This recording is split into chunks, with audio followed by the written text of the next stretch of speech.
আরাধ্য দেবতা মা কালী, যিনি নিজ হাতে দমন করেন দুষ্টের। ভারতীয় পুরাণ অনুসারে সকল বাঙালি এবং হিন্দুদের কাছে আজও দশ মহাবিদ্যার অন্যতম দেবী মা কালী। মায়ের সবচেয়ে আশ্চর্যের বিষয় হলো তার রূপ। পুরাণ অনুসারে মা কালীর প্রতিটা রূপ একটির সঙ্গে অন্যটি সম্পর্কযুক্ত। কালী ঠাকুরের অপর নাম আদ্যাশক্তি, অর্থাৎ আদি শক্তির অন্যতম হলেন এই মা কালী, যিনি একাধারে সৃষ্টি, স্থিতি, পরিবর্তন এবং ধ্বংসের দেবী। এক কথায় বলা চলে শক্তির অপর রূপ হলেন মা কালী।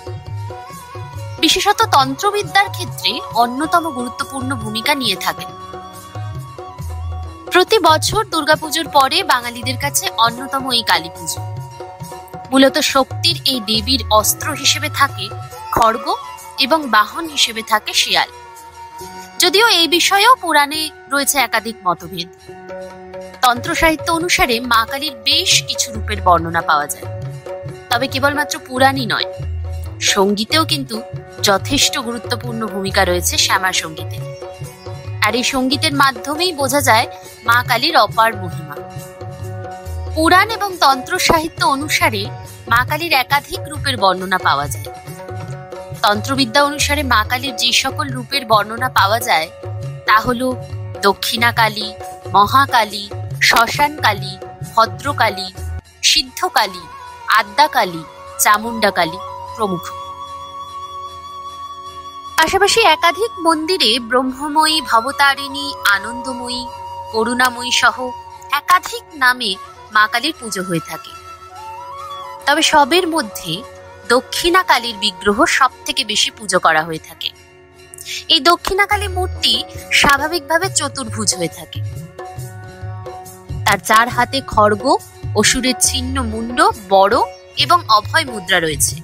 গলাতে রয়েছে নরমুণ্ডের মালা। শিবের বুকে ডান পা রেখে দাঁড়িয়ে থাকেন তিনি। মা কালীর একাধিক রূপ একাধিক জায়গাতে পুজো করা হয়ে থাকে।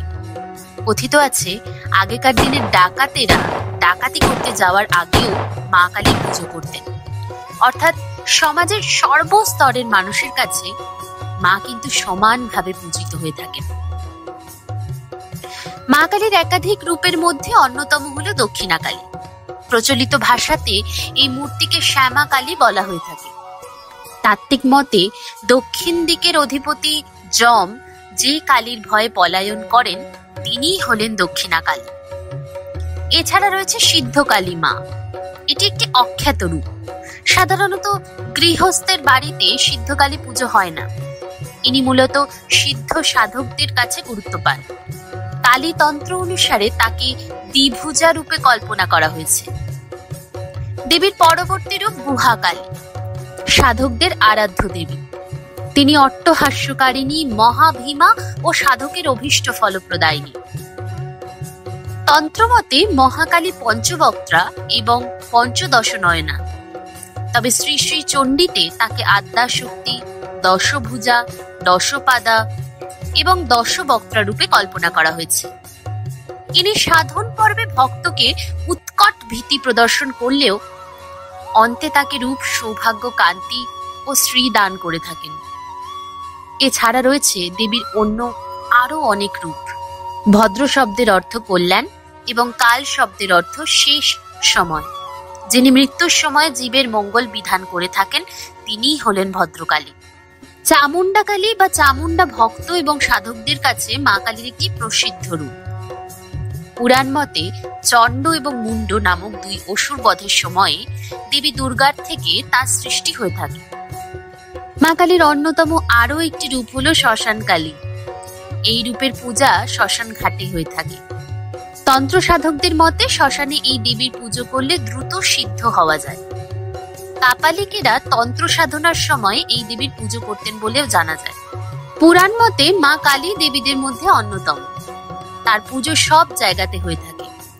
বাংলা থেকে শুরু করে যে কোনো জায়গাতে গেলেই পাওয়া যায় মা কালীর কোনো না কোনো রূপের ছবি, যিনি একাধারে দুষ্টকে দমন করেন। তবে মা কালীর কিছু রূপের ক্ষেত্রে রয়েছে নির্দেশিকাও। শোনা যায় সেই সব নির্দেশ মেনে পুজো না হলে দেবী রুষ্ট হন।